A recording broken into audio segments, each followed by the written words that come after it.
Senhoras e senhores, bom dia e obrigado por aguardarem. Sejam bem-vindos à teleconferência para analistas e investidores da MRV sobre os resultados do terceiro trimestre de 2021. Estão presentes os senhores presidentes Rafael Menin e Eduardo Fischer e o senhor diretor executivo de Finanças e RI, Ricardo Paixão. Informamos que todos os participantes estarão apenas ouvindo a conferência durante a apresentação da empresa. Em seguida, iniciaremos a sessão de perguntas e respostas quando mais instruções serão dadas.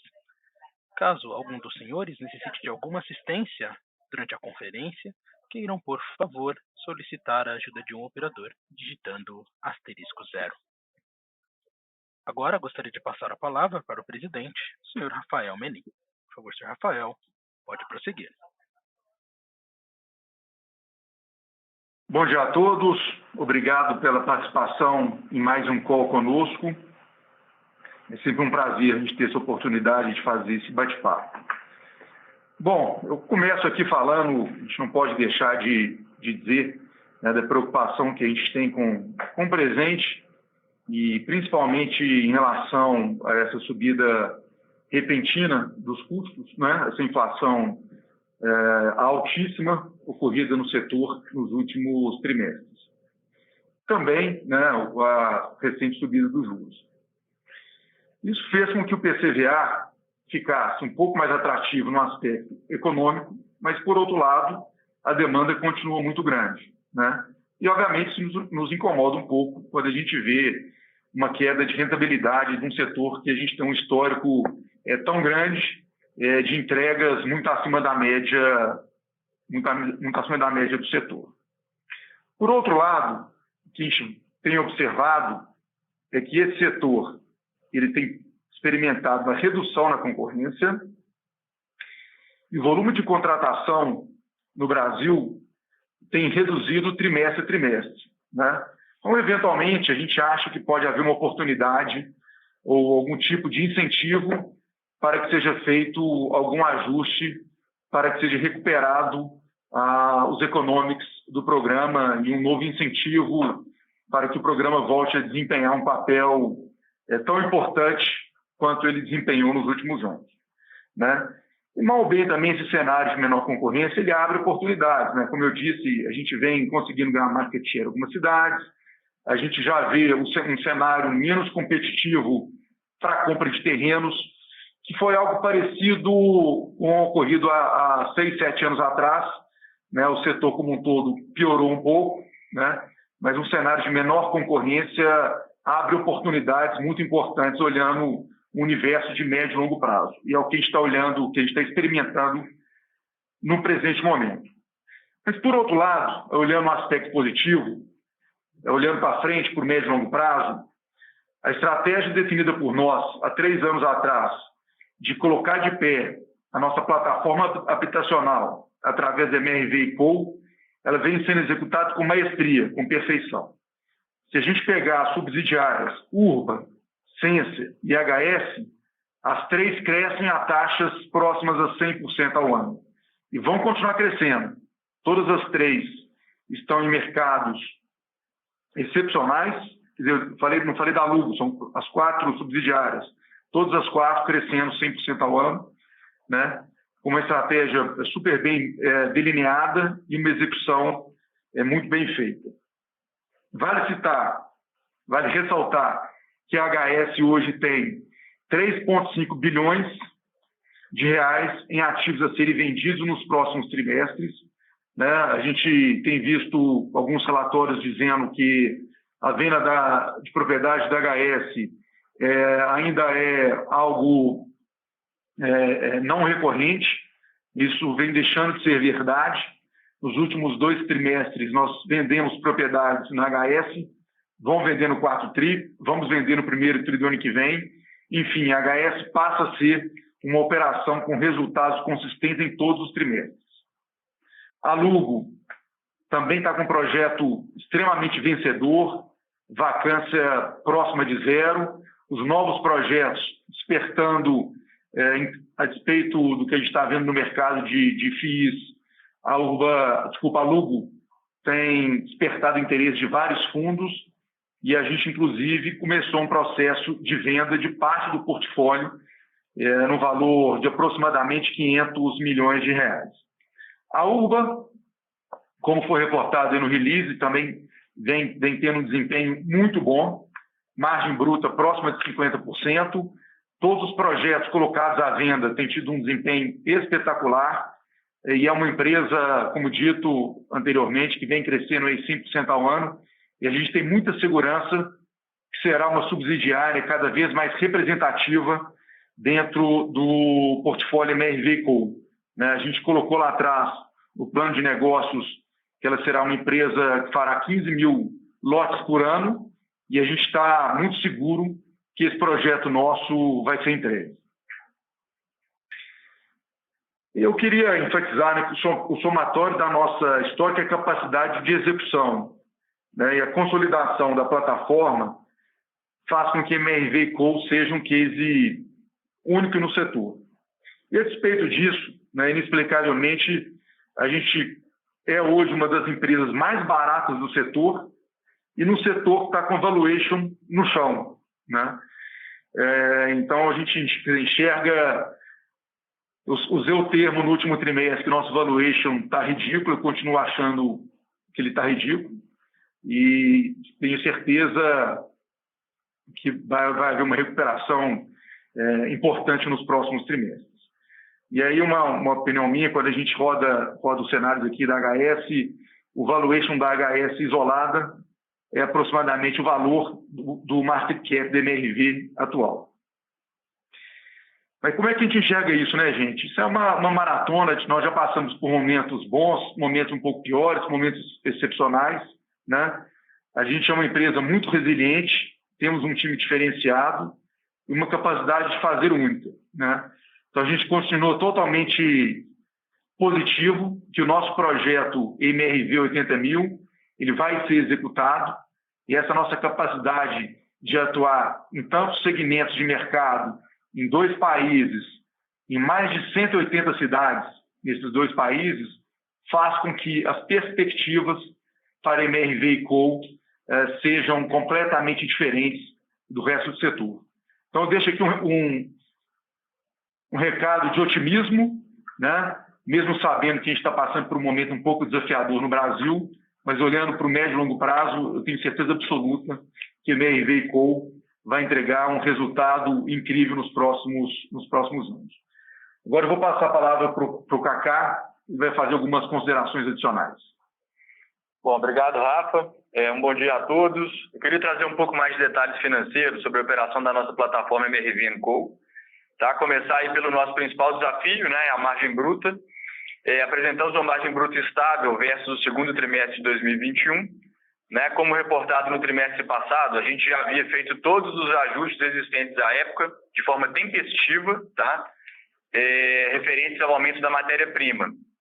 Então, agora no terceiro TRI, a gente repassou, a gente teve um aumento de preço, conseguimos repassar um aumento de preço para os nossos imóveis à venda e vimos também uma estabilização dos custos dos insumos. É o primeiro trimestre do ano onde a gente vê essa pressão por aumento de custo arrefecer. Com isso, a gente espera uma margem bruta estável nos próximos trimestres. Bom, outro impacto importante que a gente teve também nos nossos resultados, resultado de uma perda de R$ 65 milhões. Essas perdas são fruto de 2 operações de swap, e uma delas a gente está posicionado em MRV3 versus CDI mais 1,80, onde a gente tem uma forte expectativa de reversão do resultado negativo até o fim do contrato de swap, que acontece somente no começo de 2023. Nas outras operações, a gente troca os indexadores de juros da dívida, de taxa pré em dólar e IPCA para CDI. Com a subida da curva do DI, a gente acabou sofrendo um impacto negativo no trimestre. Como o caixa da companhia está alocado em CDI, essas trocas de indexadores de dívida trazem um hedge natural para as nossas operações. Bom, para finalizar, eu queria destacar que, excluindo esses efeitos extraordinários dos swaps, a gente teve um resultado líquido de R$ 231 milhões no trimestre, 64% superior ao igual período do ano passado, e que na hora que a gente vê esse indicador no acumulado de 9 meses do ano, a gente está com R$ 570 milhões de lucro líquido, 61% superior também aos primeiros 9 meses do ano de 2020. Bom, era isso que eu queria falar com vocês. A gente pode passar agora para a sessão de perguntas e respostas. Obrigado. Obrigado. Iniciaremos agora a sessão de perguntas e respostas. Caso haja alguma pergunta, queiram, por favor, digitar *1. A nossa primeira pergunta vem de Pedro Raginal, Credit Suisse. Pessoal, bom dia a todos. Obrigado pela apresentação e pela pergunta. Do meu lado, eu tenho duas perguntas em relação à margem bruta. Então, como vocês bem mencionaram, vocês imaginam que esse patamar de 24% a 25% deve ser mantido. Eu queria entender um pouco como é que foi feita a revisão dos orçamentos em relação à inflação. Então, se tem alguma gordura ou se a gente pode esperar que tenha mais alguma revisão para frente.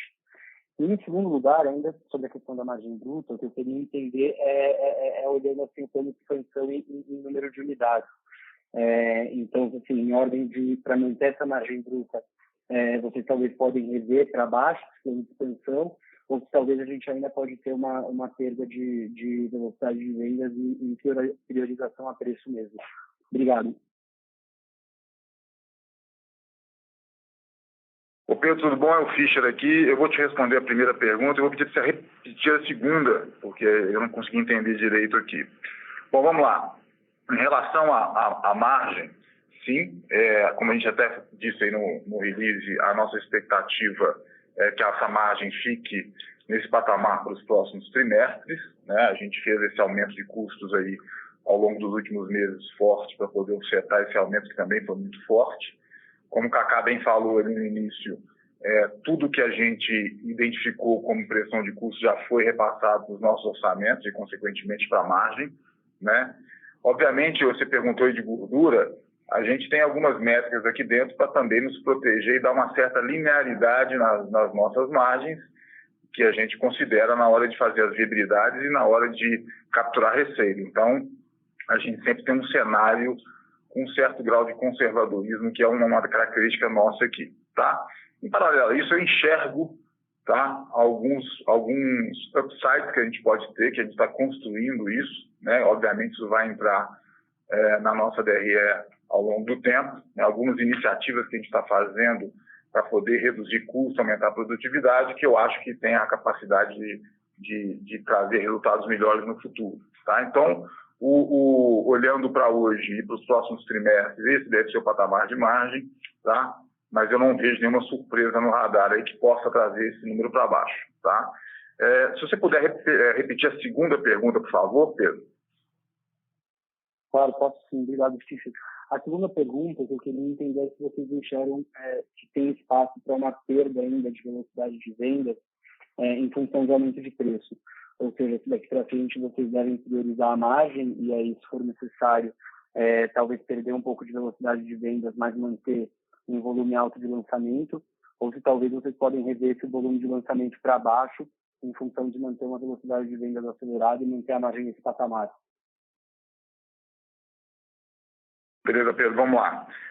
A gente até deu um certo disclosure disso, a gente fez, obviamente, uns movimentos de aumento de preço, né, como eu falei aqui na primeira pergunta, né? A gente sempre está testando o limite da liquidez, né? A gente vinha com a velocidade de vendas que era superior à nossa velocidade de produção, então isso não é um problema. Então a gente foi testando esses limites, né? O último trimestre a gente teve uma queda na velocidade, a gente estabilizou as subidas de preço, tá? Então o cenário de hoje, entrando no quarto trimestre, é um cenário de estabilidade, tá? E a gente vê um volume de vendas que vem em linha com o que a gente estava entregando no trimestre passado e já para o primeiro mês. E novembro e dezembro, tradicionalmente, são meses que a gente lança bastante, isso deve ser a mesma mecânica neste ano, tá? E também, consequentemente, tem uma velocidade de vendas maior, tá? Os nossos lançamentos já consideram um preço mais alto e também essa nova matriz de custo, como eu coloquei na primeira pergunta, né? Então, as obras lançadas já vêm com a margem mais alto do que a gente está olhando hoje nos resultados da companhia. Então, à medida que a gente inicia essas obras, obviamente a tendência ao longo dos próximos trimestres é que, passado esse desafio dessa safra que está em andamento, é que a gente comece a entregar margens mais altas. Ok? Tá ótimo. Obrigado. Bom dia. Bom dia. A próxima pergunta vem de Alex Ferraz, Itaú BBA. Bom dia, Rafael, Kaká, Fischer, time, obrigado aqui pela apresentação. Eu tenho duas perguntas. A primeira, ainda em relação à margem, acho que vocês já bateram bastante aqui, né, sobre a questão da estabilidade. Só queria entender o detalhe ali da margem backlog, né, a margem ajustada corrente do TRI, ajustada pela provisão, né, de fato está flat, mas quando a gente olha a backlog, ela ainda cai um pouquinho. Era só entender se tinha algum projeto que tinha uma margem mais forte, parou de focar, né? Sempre tem essas questões, mas só para ter um pouquinho mais de cor aqui na backlog. E a segunda pergunta é em relação ao HS. Acho que tem 2 pontos, tá? Mais em relação à margem da HS, que melhorou, né? Não sei se está ligado aqui à venda, tinha algum OPEX lá, ou se a margem, quando vai estabilizando da HS, é mais forte mesmo. E também dessa dinâmica, se puder falar um pouco do racional, né, de vender essas unidades em construção, a contrapartida que não dá para diferir o imposto, né, pelo que eu entendi, você acaba pagando esse tax quando não está estabilizado. Como é que faz essa balança, né? De fato, é bom antecipar o caixa, mas, enfim, talvez o retorno líquido seja um pouco menor pelo imposto. Qual que tem sido a dinâmica aí na discussão? Alex, bom dia. É o Kaká falando. Então, em primeiro lugar, aqui em relação à operação, né, de incorporação imobiliária no Brasil, da margem REF. O que a gente está observando? A margem REF, a gente vê ela realmente caindo um pouco ainda para frente. Tá? A gente acabou de refletir todos os aumentos de matéria-prima, né, que a gente teve. A gente faz isso de forma recorrente, a gente não fica carregando para dar nenhum impacto significativo, né, dentro do nosso balanço. À medida que a gente vê qualquer sinalização de custo, a gente já vai e faz esse tipo de correção. Então, isso faz com que, e como o preço, né, do que já está vendido e repassado para o banco já está fixado, qualquer ajuste que a gente faz ali para frente, ele tende a trazer a margem de resultado futuro para frente, né? Para baixo, desculpa. E aí, como que funciona com a margem bruta estável? A gente tem que lembrar que a margem bruta do trimestre é fruto de 2 coisas, a margem REF mais a margem de novas vendas. Tá? Então, os 2 efeitos somados, eles trazem uma margem estabilizada. Se a gente estivesse trabalhando somente com a venda de imóveis antigos, né, com a venda de imóveis passados, a gente veria um resultado um pouco menor do que a gente está vendo. Bom, passando agora então para a HS, o que a gente tem na HS? A HS a gente tem a margem que a gente está reportando agora, né? Essa margem bruta que a gente está observando, ela é uma margem bruta melhor do que a gente tinha estimado antes, fruto de 2 efeitos. A gente tem uma safra de empreendimento que foi construída ainda com um custo antigo, tá sendo vendido num cap novo. O cap novo é um cap mais amassado do que a gente estava vendo antes. Então, isso faz com que essa margem fique mais alta, tá? Para frente, a gente continua vendo essa compressão de margem de 6,7, 6,8 para 4 ponto alguma coisa, 4,5, 4,6, então esses 2 pontos percentuais de margem, que vai trazer uma margem bruta estabilizada para a operação da HS em torno de 28%, 29%, tá? Então, a gente continua de forma conservadora aqui, mirando essa margem bruta um pouco abaixo de 30% no caso da HS. E aí a sua pergunta em relação ao 1031, né? Na verdade, a pergunta em relação ao diferimento do imposto. O que a gente tem, Alex? Toda vez que a gente tiver uma venda, um empreendimento que tem menos de 12 meses de estabilização, você vai lembrar bem que o nosso cenário base conservador era o quê? A gente finalizava a construção, né? E aí ficava os 6 primeiros meses para poder estabilizar e depois mais 6 meses para poder fazer a venda dos empreendimentos, tá? Como a gente tem conseguido fazer a venda pelo um preço cheio, né? Antes da estabilização desses empreendimentos, em termos de retorno e do crescimento que a gente quer imprimir na HS, faz mais sentido a gente vender do que a gente esperar para poder fazer o diferimento dos impostos. Isso, logicamente, é a opção da companhia. Lá na frente, depois que a gente já tiver num tamanho mais estabilizado, a gente pode voltar, né, para aquele caso anterior, né, de não fazer a venda de forma tempestiva e segurar um pouco mais a propriedade, trazendo, então, de volta o tax shield.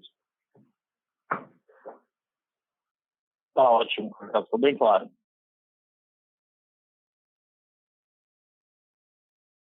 A próxima pergunta vem de Gustavo Cambaúva, BTG Pactual. Oi, pessoal, bom dia. Não, eu queria primeiro até perguntar aqui sobre a HS também, entender um pouquinho como é que vocês estão vendo esse crescimento forte da operação. Como é que isso, de alguma maneira, vocês estão pensando em financiar isso, né? Eu lembro que vocês tinham comentado no passado de talvez trazer parceria para o terreno, enfim, eventualmente fazer alguma forma diferente aí de trazer um capital para a HS, porque quando a gente olha, vamos dizer assim, a alavancagem combinada da companhia e com o câmbio, né, nesse patamar, a impressão que dá é que, assim, para a HS crescer bastante, atingir aquelas 5 mil unidades que vocês falam, precisaria de mais capital, né? Então, eu queria entender um pouco como é que vocês estão vendo aí da onde viria, vamos dizer assim, esse capital para o crescimento da HS. E aí a minha segunda pergunta era mais, na verdade, em relação a... Vocês fizeram essa venda de carteira, né? Aí eu queria entender até como é que vocês estão vendo isso para frente, a possibilidade de fazer novas vendas aqui. Enfim, o juro subiu bem. Eu queria entender um pouco se ainda é possível, né, nesse novo patamar de juros, fazer vendas de carteira, vocês ainda estão vendo essa possibilidade, ou se agora fica o pênalti talvez seja muito grande aí para fazer uma venda de carteira. Enfim, como é que vocês estão vendo a possibilidade também de vender mais carteira na MRV? Obrigado. Ei, Cambaúva, tudo bem? Bom dia, Rafael falando aqui. Vamos lá, em relação à HS. O que a gente está enxergando? O mercado é gigantesco. A nossa tese ela está se provando totalmente correta. A demanda para o segmento de mercado que a gente atua ela é enorme. Os mercados que a gente escolheu, Flórida, Geórgia e Texas, inclusive a gente está olhando agora a entrada em mais 2 estados, tem se mostrado uma estratégia perfeita. Então, está vendo o cavalo passando com a sela arriada e a gente tem que subir no cavalo, né? É uma oportunidade de ouro que eu não tenho nenhuma dúvida que vai transformar por completo a MRV Co. Tá? Então, o crescimento, a rampa de crescimento mais rápido do que a gente esperava. Tá? Você citou 5 mil unidades por ano. Esse número em relação aos mercados que a gente atua é um número muito pequeno, né? Hoje a gente já vê empresa, na realidade a gente já planeja a empresa para atuar ou para já executar números consideravelmente mais altos do que esses 5 mil apartamentos por ano. Não dá para a gente ir muito além dos 5 mil apartamentos por ano. E se a gente fizer uma conversão, a MRV Co vai estar num tamanho completamente diferente do atual ao acontecer isso. Obviamente, para poder fazer esse crescimento, a gente precisa de capital, né? A MRV Brasil não tem capital para poder fazer sozinha esse movimento, tá? Então, a gente entende que isso passa por uma estratégia de alguns movimentos combinados, tá? Eu te cito um primeiro movimento, que seria um land swap. A gente está estudando e deve acontecer em breve esse movimento. O segundo é um capital de terceiros, um preferred equity nos projetos. Isso é muito comum no mercado americano. Então, dá para a gente fazer com bem menos capital o projeto e mantendo um bom retorno. E, por fim, algum tipo de capital adicional na HS. O projeto é muito bom. Ele tem despertado curiosidade de muita gente. Tá? Algumas pessoas já nos procuraram. Então, a gente acha que vai acontecer em algum momento uma adição de capital na HS. Obviamente, nós vamos fazer no valuation correto.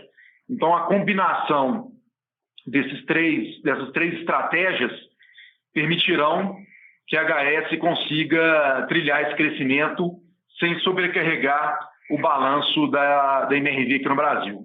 Tá? Mas, de novo, é uma oportunidade que a gente está visualizando, o que está acontecendo lá é melhor do que a gente esperava, os retornos são melhores do que a gente tinha orçado inicialmente, então o nosso projeto é continuar acelerando essa companhia e, de novo, nós vamos transformar certamente a MRV Co através da HS. Em relação ao ProSoluto, eu vou passar aqui para o Kaká, ele vai explicar com um pouco mais de detalhe. Beleza. Bom, Cambaúva, em relação ao espaço, né, para fazer a venda da carteira que a gente fez, uma venda da carteira já performada, tá? Então é só o ProSoluto ali, só a carteira pós-chaves. No nosso caso aqui, essa carteira tem uma correção de IPCA mais 1 ao mês, tá? E ela teve uma taxa de desconto, né? Você deve ter observado aí, foi uma operação bem estruturada, bem estudada, que saiu com rating AA pela Fitch, que acarretou aí numa taxa de desconto, né? de CDI mais 2,50, tá? Então ela está aí atrelada ao CDI. O que a gente tem visto? Como o LTV dos bancos veio caindo aí ao longo do tempo, isso fez com que as empresas tivessem que dar mais crédito, né, para os seus clientes. A companhia hoje está com 2.400 de pró-soluto, né? Então um espaço grande aí para poder fazer novas vendas de carteira. A gente vê essa operação com muito otimismo e com muita certeza que a gente vai conseguir fazer venda de várias outras tranches. A gente já estruturou, na verdade, para fazer disso um programa, né, um programa de distribuição de carteira, não só uma venda separada. Inclusive, já estamos trabalhando numa nova venda também de carteira. Não, tá ótimo. Ficou claro. Não, só complementando aqui a primeira resposta, e a gente tem que levar em consideração que cada apartamento da HS equivale a 7 apartamentos em valor médio, tá? Aqui no Brasil. Então, quando a gente fala que o nosso projeto é chegar a um número consideravelmente maior do que as 5 mil unidades por ano, então, se a gente imaginar essa razão de 7 vezes, dá para ter dimensão do que pode ser o tamanho da operação lá nos Estados Unidos. Não, tá ótimo. Obrigado, Rafael. Eu queria perguntar aqui, na venda de carteira, só uma dúvida rápida aqui, um follow-up. Assim, essas vendas novas, vamos dizer assim, que vocês estão estruturando, elas são, vamos dizer assim, em termos muito parecidos do que foi essa venda anterior, vamos dizer assim, né? Não tem, vamos dizer, do ponto de vista de desconto que você teria, vai para o valor do par. Aqui, assim, não tem nada muito diferente, não, né? A diferença seria talvez só que o CDI agora está ficando mais alto, né? Pelo que eu entendi, está correto esse entendimento? Tá sim, Cambau. Na verdade, a venda da primeira carteira está performando bem melhor até do que estava dentro da nossa modelagem, tá? Então, a gente pode ter, inclusive, uma cobertura, né? Uma taxa de desconto até menor do que o que a gente viu na primeira transação. Tá ótimo, pessoal. Obrigado aí pelas respostas. Bom dia. Bom dia. Nossa próxima pergunta vem de Aline Caldeira, Bank of America. Bom dia, pessoal. Obrigada aí por pegar minha pergunta. Acho que aqui do nosso lado são 2 pontos. Primeiro é um follow-up na questão da margem. Acho que seria legal se vocês pudessem dar uma cor para a gente do quanto que o que segurou a margem foi preço em si, no mesmo produto, e o quanto foi mix de vocês aumentando um pouco a exposição aí fora do programa. E aí também voltando um pouco à minha segunda pergunta na questão da HS, seria legal se vocês pudessem falar um pouco do pipeline para o ano que vem também. Então, vocês foram criando uma consistência aí nas vendas esse ano. Rafael falou de venda agora no 4º tri, no 1º tri. Vocês têm 4 projetos aí estabilizados. Do que vocês estão construindo agora? O quanto vocês esperam entregar no ano que vem a tempo de vender? E quantas obras vocês pretendem iniciar dado o cenário agora? É isso, obrigada. Oi, Alina Fischer aqui. Eu vou responder a primeira e passo a bola aqui para o Rafael falar sobre a HS. Vamos lá. Então, em relação à margem, é um pouco do que eu falei lá na primeira pergunta do Pedro, né?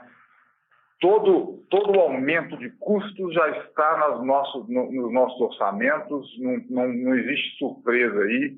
O controle nosso em relação a isso é muito rígido e a gente trabalha, assim, não existe sujeira debaixo do tapete na MRV. Tá? Então, isso é a primeira coisa, né? Obviamente, você tem, dentro dos diferentes mix, você tem diferentes margens, né? Mas o que mais impacta hoje, na verdade, é o preço vendido lá atrás com o custo sendo realizado hoje, especialmente de custos. Olhando para frente, seja no SDPE, seja lá no Ciência, seja na própria MRV, né, as margens já apontam para um patamar muito saudável. Não vai ter uma linha que vai puxar a margem muito para cima, a outra muito para baixo, não. De forma geral, a nossa eficiência operacional continua funcionando muito bem, como o Rafa falou no início, né? Então, olhando para frente, não existe, olha, uma linha vai puxar muito a margem para cima e a outra vai puxar a margem para baixo. Em linhas gerais, a gente trabalha com aquela eficiência operacional que a MRV sempre teve, tá? Então, olhando para o futuro, a gente enxerga essa boa distribuição entre as diferentes linhas. O que as linhas fazem é nos dar um potencial de crescimento grande e a gente consegue pegar um portfólio de clientes muito mais amplo, né? Essa é a ideia por trás. Em termos de eficiência e margem, eu diria que elas não diferem muito entre si, né? Vou passar aqui a bola para o Rafa falar sobre a HS. Bom dia, Aline. Vamos lá. Em relação ao HS, nós temos hoje 200 milhões de dólares em projeto, em processo de venda, tá? Parte será vendida no 4º TRI e alguma coisa no 1º TRI do ano que vem. E outros 3 projetos que somam pouco mais de 300 milhões de dólares que vão ser vendidos ao longo do ano que vem, ok? E nós colocamos no release na página 6, os projetos em andamento, eles somados são 650 milhões de dólares, então isso significa que alguma coisa fica para o começo de 23. Mas o mais importante é a aceleração do tamanho da companhia, né? Nós tínhamos, no primeiro planejamento, o objetivo de chegar a 5 mil unidades em 2025 e 2026. Esse prazo vai ser antecipado, tá? E não vamos parar nas 5 mil unidades por ano. A gente hoje vê espaço para atingir um número bem superior a 5 mil unidades por ano, tá? Perfeito. Ficou claro, pessoal. Obrigada. Bom dia. Bom dia, Aline. Próxima pergunta vem de Pedro Lobato, Bradesco BBI. Bom dia, pessoal. Obrigado pela apresentação e pela pergunta. A gente tem visto um crescimento mais expressivo do share fora do programa, né, na MRV. A gente queria só entender com esse novo patamar aí esperado de juros para 22, de 2 dígitos e tudo mais, se muda a cabeça, ou como é que está a cabeça de vocês nesse sentido, de se é continuar mesmo aumentando a participação fora do programa na companhia. Obrigado.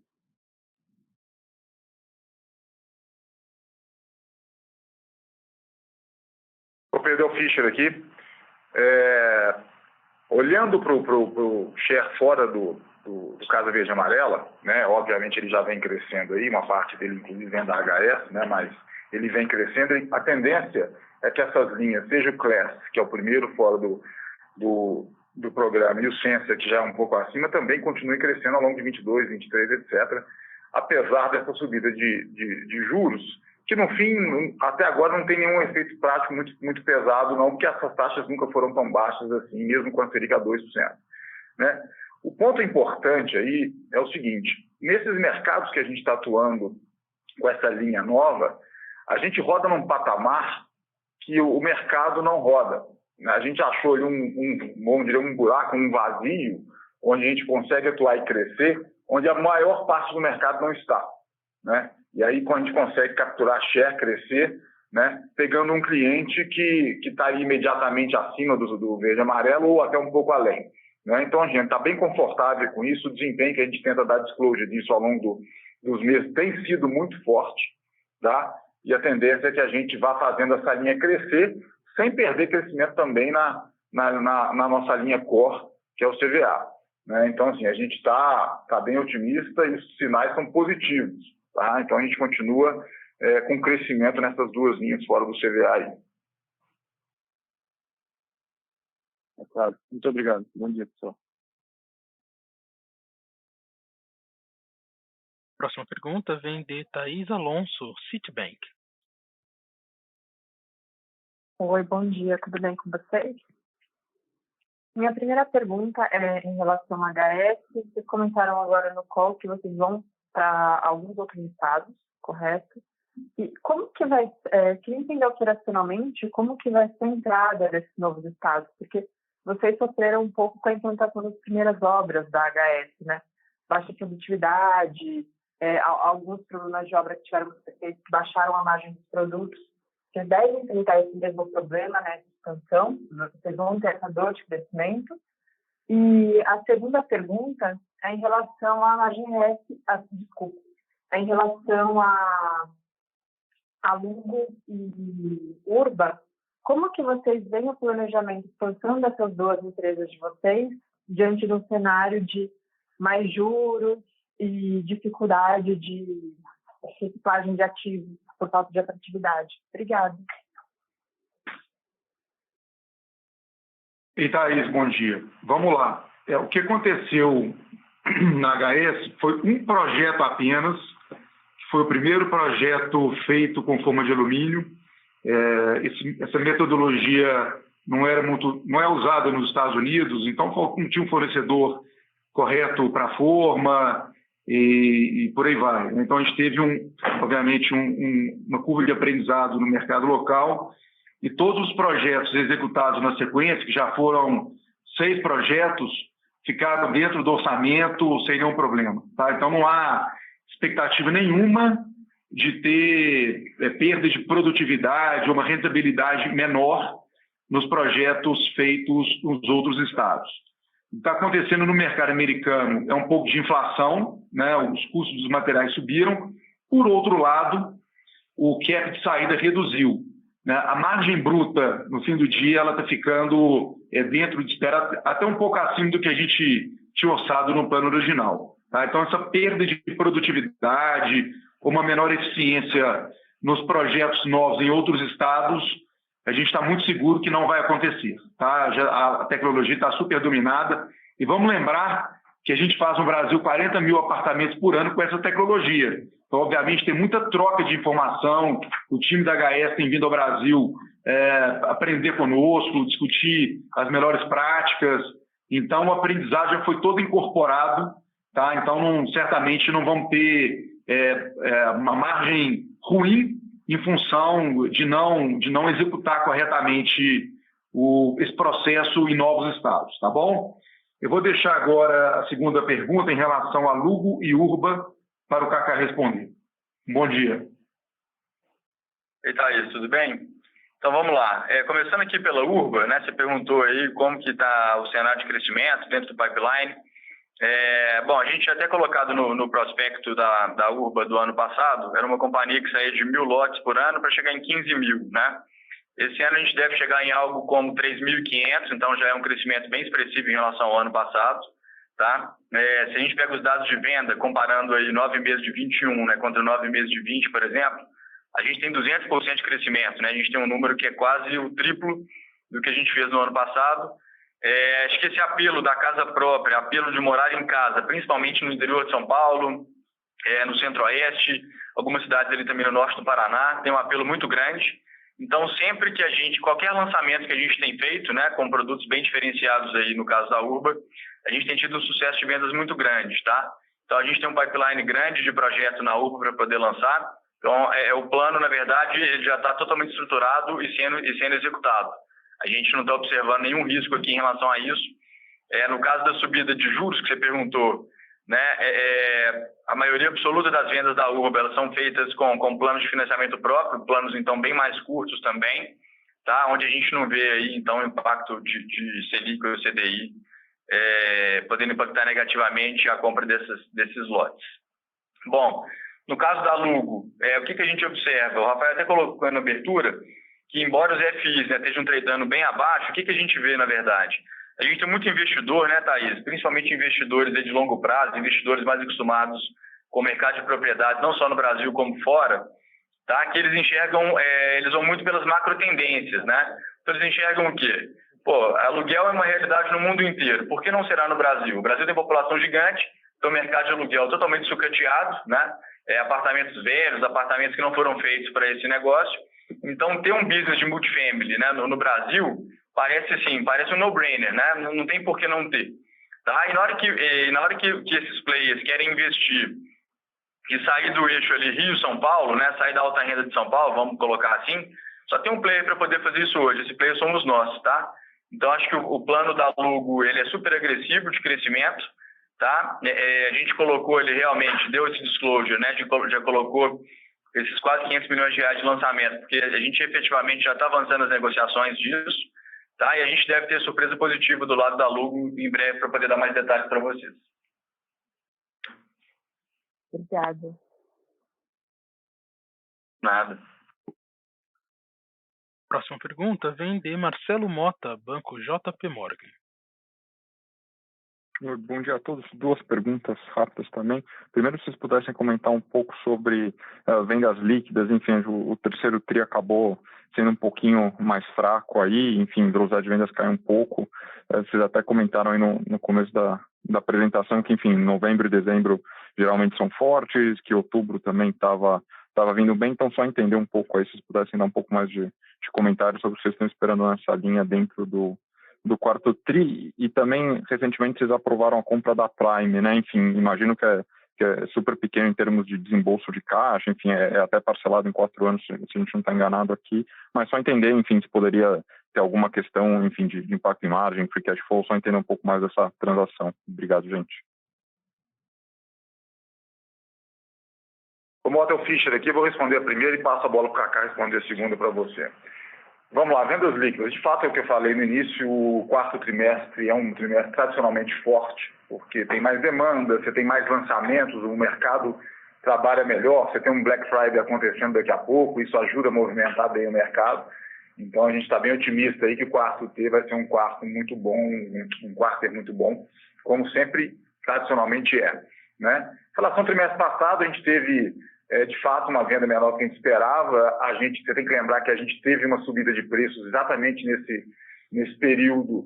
E existe um fenômeno, sabe, Mota, que você cria uma certa ressaquinha no mercado na hora que você sobe o preço, como a gente subiu, né? O cliente que está na mesa, eventualmente, ele espera um pouco. Isso é comum, né? Então, essa subida de preço, ela é absorvida pelo mercado, né? E o mercado começa a voltar. É isso que a gente está enxergando, né? Você tem que levar em consideração também que a gente continua com o ramp-up do nosso projeto de venda garantida, né? No trimestre passado, a gente atingiu 85% das vendas feitas nesse projeto. Isso aí traz a venda líquida do trimestre um pouco para baixo, mas no fim, olhando para o longo prazo, é a realidade, é onde todas as vendas líquidas deveriam estar, né? Então, tem esses dois fenômenos aí, mas a gente está bem otimista que o quarto T vai ser um quarto forte, como tradicionalmente é.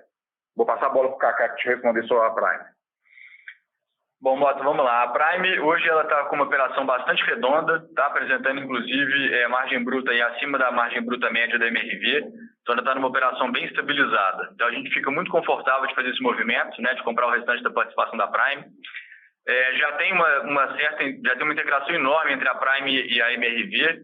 Todos os departamentos de back-office, parte de finanças, recursos humanos, etc., é tudo feito aqui dentro, tá, da companhia. A área comercial também já é nossa. O que a gente vai fazer, na verdade, é absorver a parte de incorporação e a parte de construção ao longo dos próximos 4 anos, tá? Bom, esse contrato, é um contrato com earn-out, tá? Pelos próximos 4 anos, então o pagamento é bem diluído aí ao longo do tempo. E a gente fez a aquisição, um valuation ainda abaixo do que a gente tem visto, tá? A gente está falando aqui de 4 vezes PI para 2022 e 2023. Então a gente acha um movimento bem assertivo, com baixíssimo risco, né, nessa transação que a gente está fazendo com a Prime. Perfeito, bem claro. Obrigado, bom dia. A próxima pergunta vem de Igor Altero, da XP. Bom dia, pessoal. Obrigado pela apresentação. A gente tem visto um cenário macro mais difícil, né? Então, principalmente com relação à perda de renda, né? Então, dito isso, como que vocês estão enxergando aí na adimplência da carteira de pró-soluto de vocês, aí, principalmente no caso do pós-chaves, né? Se pudesse dar uma granularidade de como tem rodado a inadimplência dessa carteira. Essa é a primeira pergunta, e depois eu volto com a próxima. Obrigado. Igor, então começando pela carteira do pró-soluto, a gente tem visto a inadimplência já em níveis melhores até do que a gente estava vendo na pré-crise, tá? No pré-Covid. Isso em função de que a gente tem uma área estruturada aqui dentro hoje, a gente chama essa área de banco MRV, onde a gente tem uma modelagem estatística super eficiente, tá? Bem robusta para a gente poder conceder crédito para o cliente.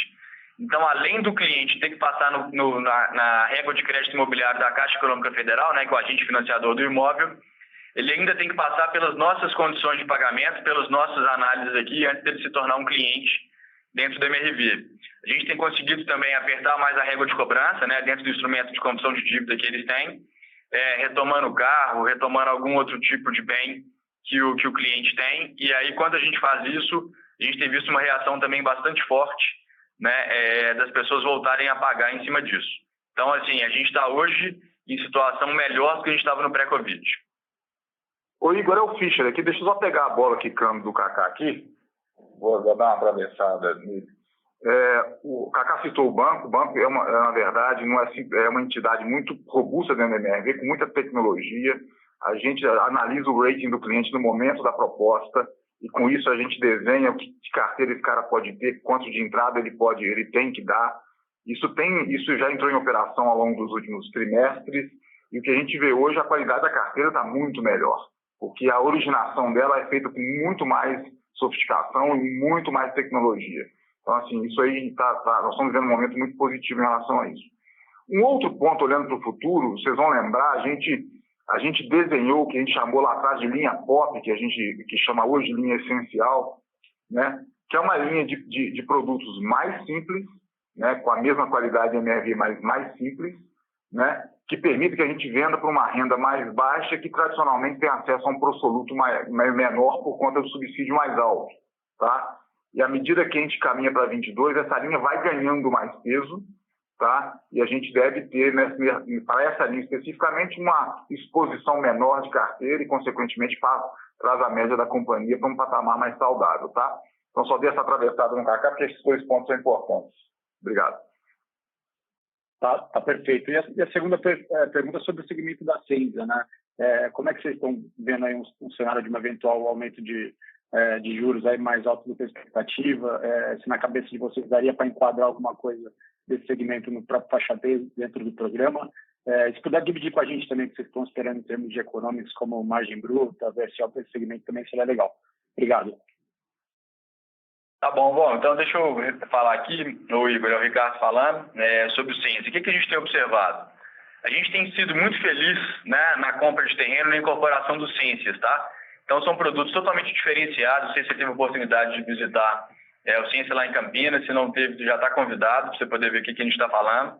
Então, como a gente está falando de produtos bem diferenciados, a gente tem conseguido uma VSO alta, tá, dentro desse segmento. Similar ao que a gente vem apresentando aí também dentro do segmento mais econômico, tá? A gente observa que a taxa de juros, ela pode sim subir para frente, mas qualquer estimativa que a gente faz aqui, ela ainda vai ser bem melhor do que no último ciclo, né? Quando a gente tinha Selic de 14, a gente tinha taxa de juros de financiamento imobiliário de 10,5, né? Agora a gente está reclamando que saiu de 6,7 para 7,5, podendo chegar em 8,5. Então, assim, a capacidade de compra do cliente ainda vai ser bem melhor do que comparado com o histórico dele.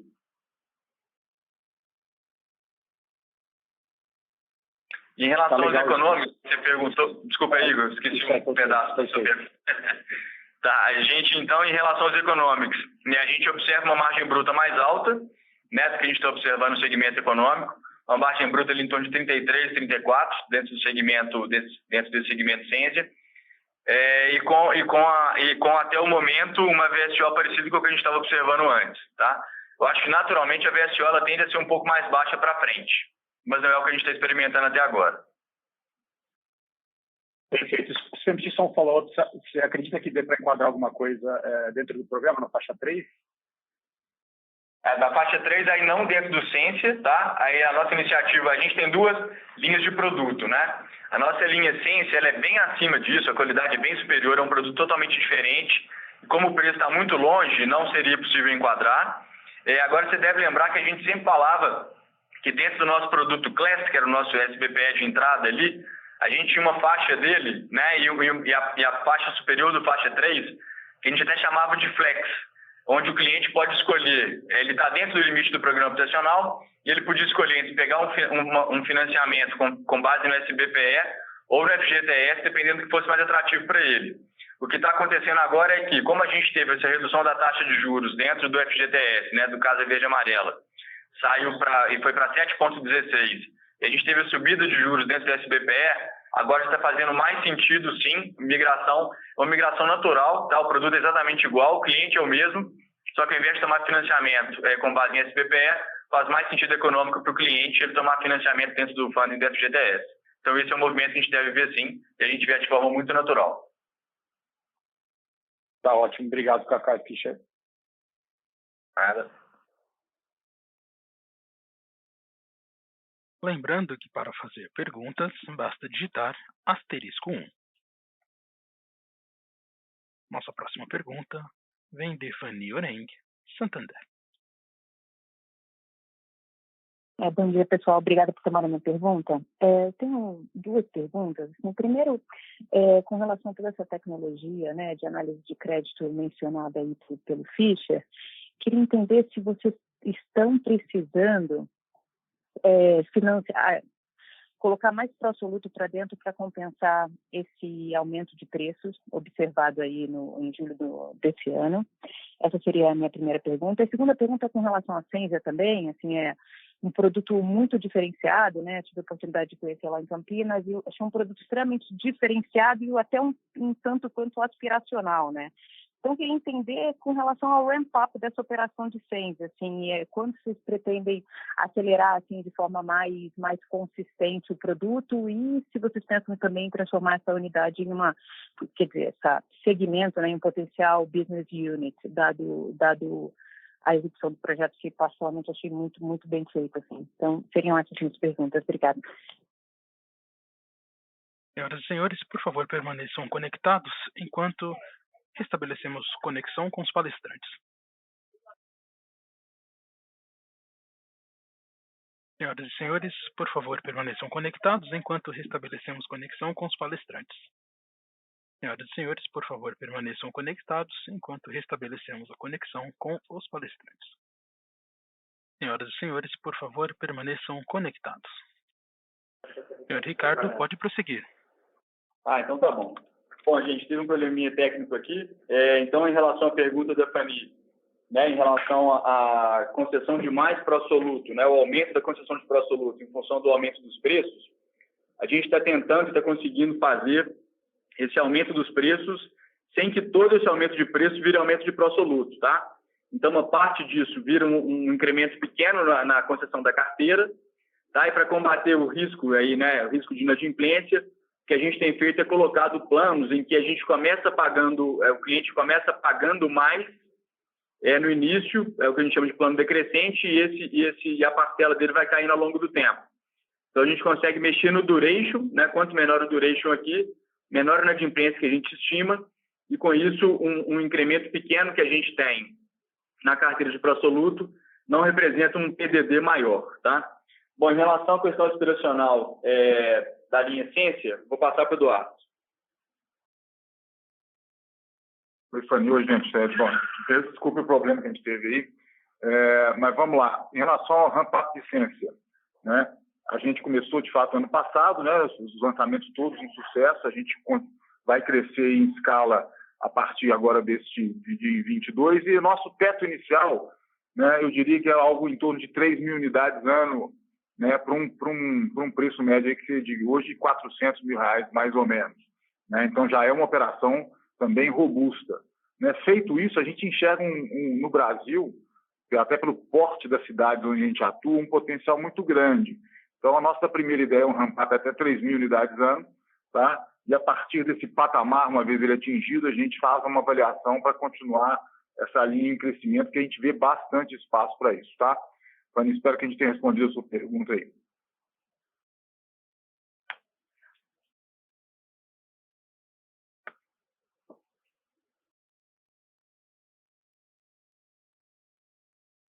Encerramos neste momento a sessão de perguntas e respostas. Para as considerações finais, gostaria de passar a palavra para o presidente, senhor Eduardo Fischer. Por favor, senhor Eduardo, pode prosseguir. Bom, gente, vamos lá. Primeiro, assim, obrigado a todos. Acho que foi um call muito rico, muito questionamento interessante e pertinente para esse novo momento que a MRV está vivendo, né? Tudo que a gente desenhou ao longo desses anos, que a gente começa a colocar em operação, tem se mostrado muito vencedor. Olha para a Urba, olha para a Lugo, olha para a HS, tudo que a gente tem feito tem crescimento muito rápido, uma qualidade operacional muito grande, com retornos muito sólidos. Então, assim, a gente começa a discutir mais profundamente o que de fato é MRV. A MRV é todo o core business que a MRV teve ao longo desses anos todos, mas todo o resto do portfólio que compõe a MRV & Co. Então, essa é a estratégia da companhia. Ela precisa, de fato, ser mais discutida, porque o grande crescimento nosso vai vir dessas novas linhas, está vindo dessas novas linhas. E o potencial é muito, muito grande. Então, acho que essa, para mim, é a mensagem principal do nosso call, né? Isso é essa nossa estratégia já gerando recorrência, isso é importante, tá? E essa continuidade da recorrência das novas linhas vai levar essa companhia para um patamar muito diferente do atual. Então, essa é a nossa estratégia. E olhando para o core, Como eu falei aqui várias vezes, a gente tem esse desafio operacional momentâneo, mas essa empresa nunca deixou de ser lucrativa e não vai ser nesse momento que ela deixa de ser, vocês estão vendo isso, né?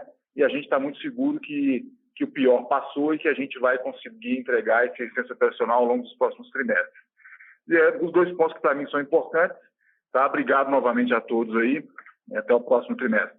Boa tarde. O Conference Call da MRV está encerrado. Agradecemos a participação de todos e tenham um bom dia.